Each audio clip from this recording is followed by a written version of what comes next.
The ultimatum. The holographic projection flickered to life in the center of the Galactic Assembly Hall, casting an eerie blue glow across the faces of representatives from 300 worlds. Ambassador Sarah Chen stood motionless as the Zephyrian High Command materialized before her, their crystalline forms pulsing with an inner light that spoke of barely contained energy and ancient power. Commander Vextar, his 7-foot frame gleaming like polished obsidian, stepped forward with the fluid grace of a predator. His species had ruled the outer rim for millennia, their empire spanning 60 star systems and counting. To him, humans were nothing more than upstart mammals who had stumbled into space travel through blind luck rather than evolutionary superiority. Representative of the world called Earth, Vextar's voice resonated through the chamber with harmonic frequencies that made lesser species tremble. The Zephyrian Empire has reached its final decision regarding your kind. Sarah remained perfectly still, her dark eyes reflecting none of the fear that Vextar expected to see. Around the circular chamber, delegates from hundreds of worlds leaned forward in their seats.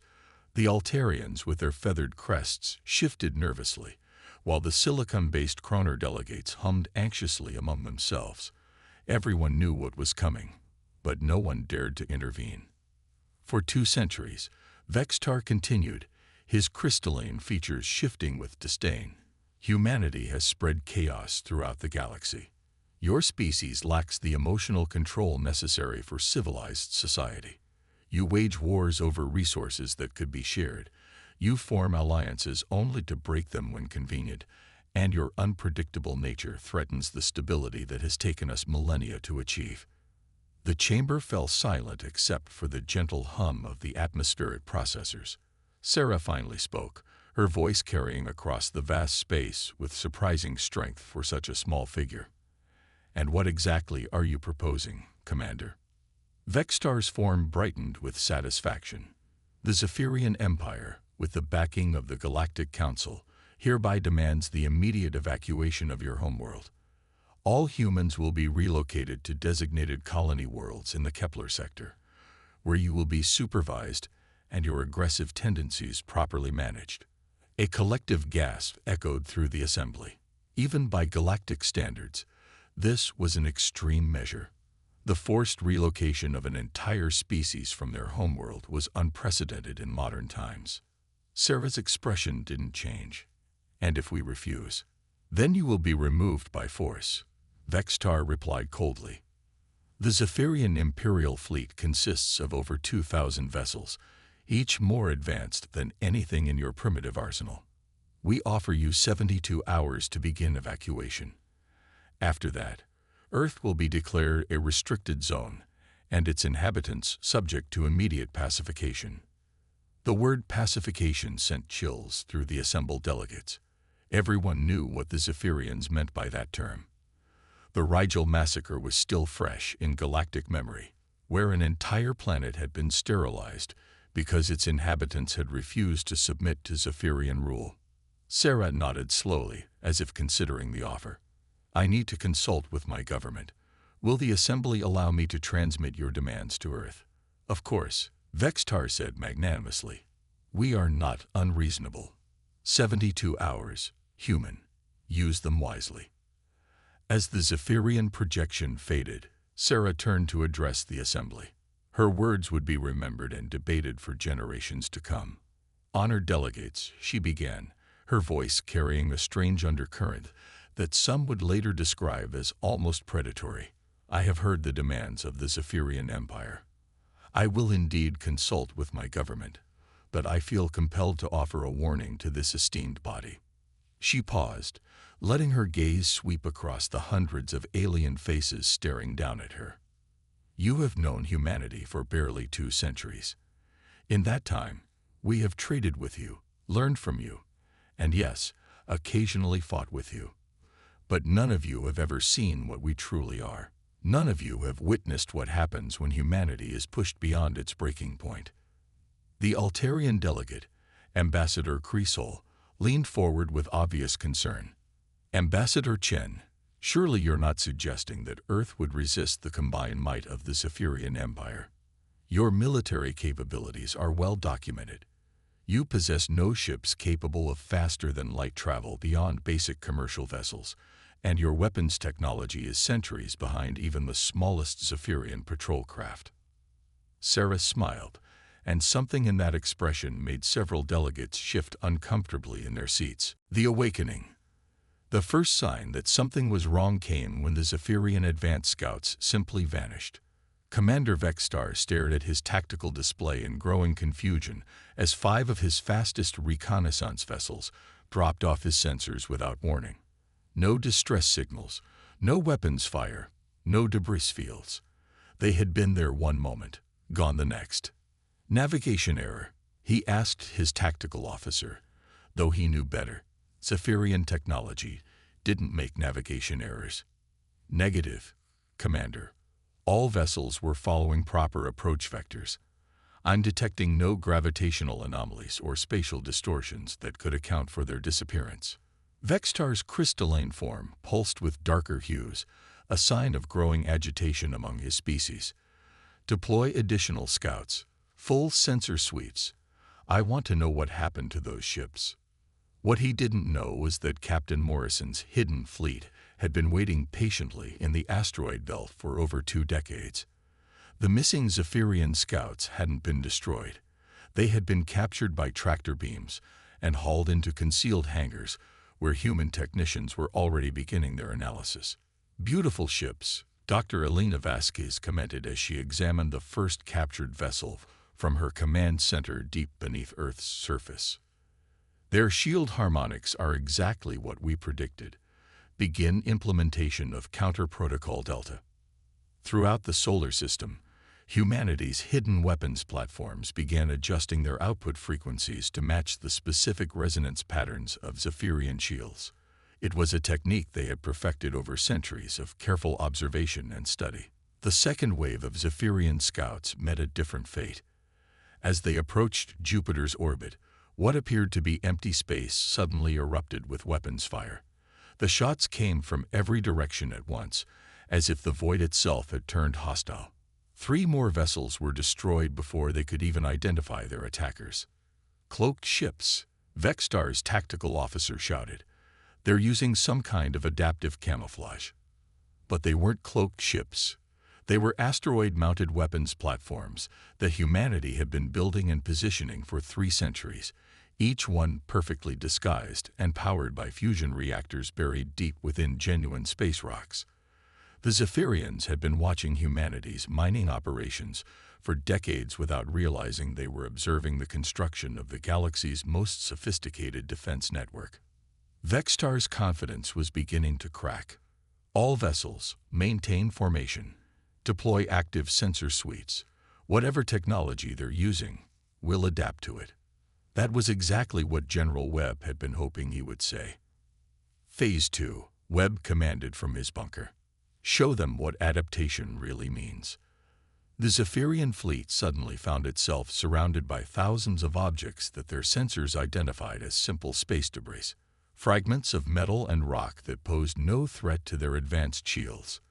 The debris began to move, slowly at first, then with increasing purpose and coordination.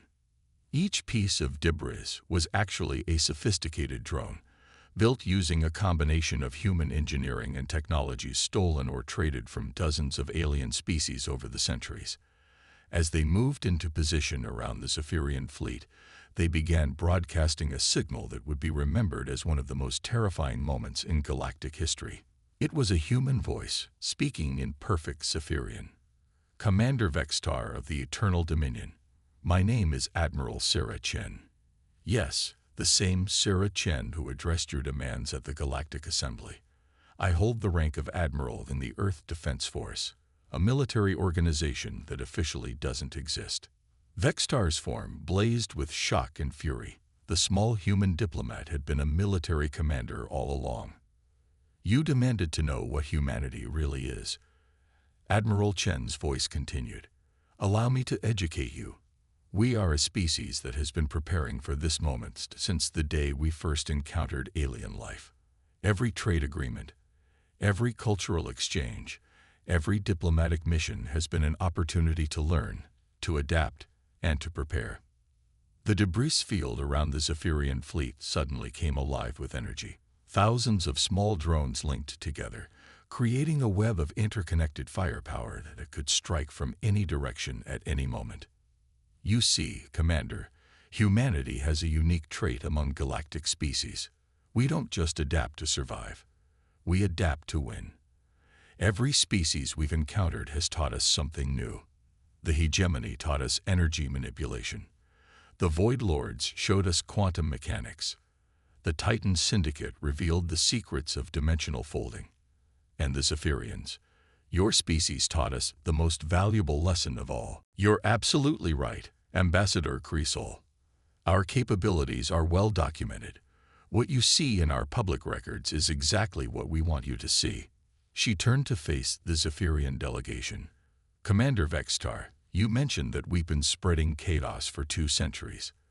What you failed to mention is that in those same 2 centuries, not a single attempt to conquer Earth has succeeded. The hegemony tried and failed. The Void Lords tried and failed. Even the feared Titan Syndicate tried and simply disappeared. A murmur of unease rippled through the chamber. Those incidents were rarely discussed in polite galactic society, typically dismissed as freak accidents or the work of unknown hostile forces. 72 hours, Sarah continued, her voice growing stronger. We accept your timeline, Commander, but I want to be very clear about something. When those 72 hours expire, the galaxy will learn why Earth has remained unconquered. You'll discover what humans really are when we stop pretending to be something we're not. She activated her communicator, sending a coded message that would travel faster than light across the galaxy to Earth. The message contained only 3 words, but they would set in motion events that had been prepared for over 3 centuries. Protocol 7. Execute. 12 billion miles away, on a world that appeared deceptively peaceful from orbit, ancient systems began to wake up. Deep beneath the surface of Earth, in bunkers that predated humanity's first contact with alien life, General Marcus Webb received the transmission. His weathered face showed no emotion as he turned to his staff. "Gentlemen, ladies," he said quietly, "it's time." In orbit around Saturn, what appeared to be a simple research station suddenly began broadcasting on frequencies that no alien species had ever detected. The signal reached asteroid mining facilities throughout the solar system, automated platforms that had been disguised as commercial operations for over 200 years. On Mars, Dr. Elena Vasquez, humanity's leading xenobiologist, sealed her laboratory and walked to a hidden elevator that descended far deeper than any alien visitor had ever suspected. At the bottom, she found a command center that had been waiting patiently for this day. Analysis complete, she reported to General Webb via quantum entanglement communicator. The Zephyrian fleet composition matches our projections. Recommend implementation pattern theta. Confirmed. Webb replied. All stations, begin Phase 1 activation. Throughout the solar system, humanity's true defense network stirred to life. Weapons platforms that had been mistaken for communication satellites extended solar collectors that weren't designed to generate power, but to focus it. Asteroid bases that aliens believed were mining operations revealed their true purpose as the camouflage fell away, exposing defensive installations that had been built with technologies reverse-engineered from every alien species humanity had ever encountered. The Zephyrian Imperial fleet approached with the confidence of conquerors. 2,000 vessels strong, their crystalline hulls gleaming with the power of advanced energy shields and weapons systems that could crack a planet's crust. They moved in perfect formation, a testament to military precision that had crushed dozens of civilizations. Commander Vextar stood on the bridge of his flagship, the Eternal Dominion, watching Earth grow larger on his view screen. The small blue-green world looked utterly defenseless, its orbital space notably empty of the massive defense platforms that protected other homeworlds. "Commander," his tactical officer reported, "we're detecting minimal energy signatures from the planet's surface. A few basic power plants, some primitive communication arrays. No sign of military preparation. As expected, Vextar replied with satisfaction. The humans know they cannot resist. Perhaps they will be reasonable after all. But Captain Jake Morrison, watching from his concealed position in the asteroid belt, smiled grimly as he observed the approaching fleet. His ship, the Retribution, had been disguised as a mining vessel for over 50 years. Around him, 200 other vessels dropped their camouflage simultaneously, revealing sleek warships that incorporated the best technology from every species the galaxy had ever produced. All units, Morrison broadcast on tightly encrypted channels. The trap is set. Wait for my signal. The Zephyrian fleet crossed Neptune's orbit without incident. They passed Uranus, then Saturn, their confidence growing with each passing moment. Earth's silence seemed to confirm their superiority. But in the depths of space, ancient protocols were awakening. Humanity was about to show the galaxy exactly what they had been hiding for over 3 centuries, and why Earth had never truly been defenseless. The countdown had begun. What? Vextar demanded, his voice carrying across open communication channels. How to hide in plain sight. The revelation hit the Zephyrian commander like a physical blow. For centuries, his species had been sharing their advanced cloaking technology with humanity as part of various trade agreements. They had assumed the primitive humans were using it for simple reconnaissance and exploration. They had been wrong. Captain Morrison, Admiral Chen's voice commanded, reveal our true strength. Throughout the solar system, the illusion finally fell away. The mining facilities on asteroids revealed themselves as fortress installations bristling with weapons. The research stations, orbiting the gas giants, extended massive sensor arrays and defensive platforms. Most shocking of all, the space around Earth itself shimmered and faded, revealing a defensive grid that put even the Zephyrian homeworld to shame. But the greatest revelation was yet to come. Morrison here, Captain Morrison's voice, joined the conversation as his disguised mining ship transformed before the Zephyrians' eyes. Hull plating shifted and reconfigured, revealing sleek weapons ports and advanced shield generators. Phantom Fleet is fully operational, Admiral. 200 vessels ready for engagement. 200 human warships materialized around the Zephyrian fleet, each one a masterpiece of reverse-engineered alien technology combined with human innovation. They had been hiding in the asteroid belt, disguised as mining operations, for over 50 years. Vextar's tactical display showed the truth that his empire had been blind to for centuries.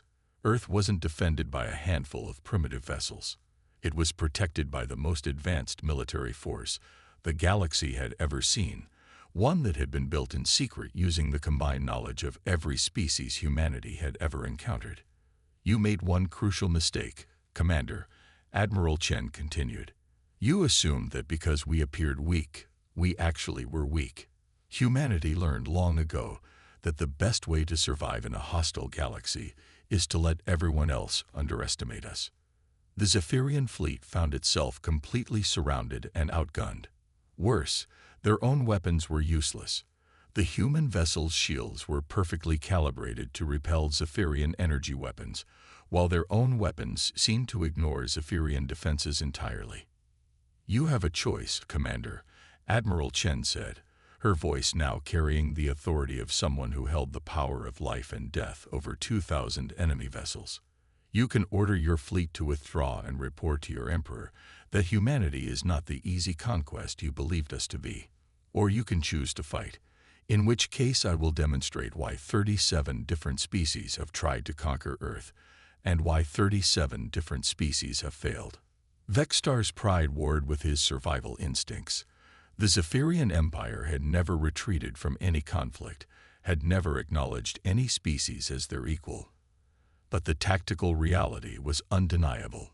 His fleet was trapped, surrounded, and facing weapons they couldn't defend against. This is impossible, he whispered. Our intelligence reports showed no sign of this level of military development. Your intelligence reports showed exactly what we wanted them to show, Admiral Chen replied. For 3 centuries, humanity has been playing a very long game, Commander. We've been patient, careful, And above all, we've been learning. Every diplomatic contact, every trade negotiation, every cultural exchange has been an opportunity to study your species and prepare for this day. The moment stretched into eternity.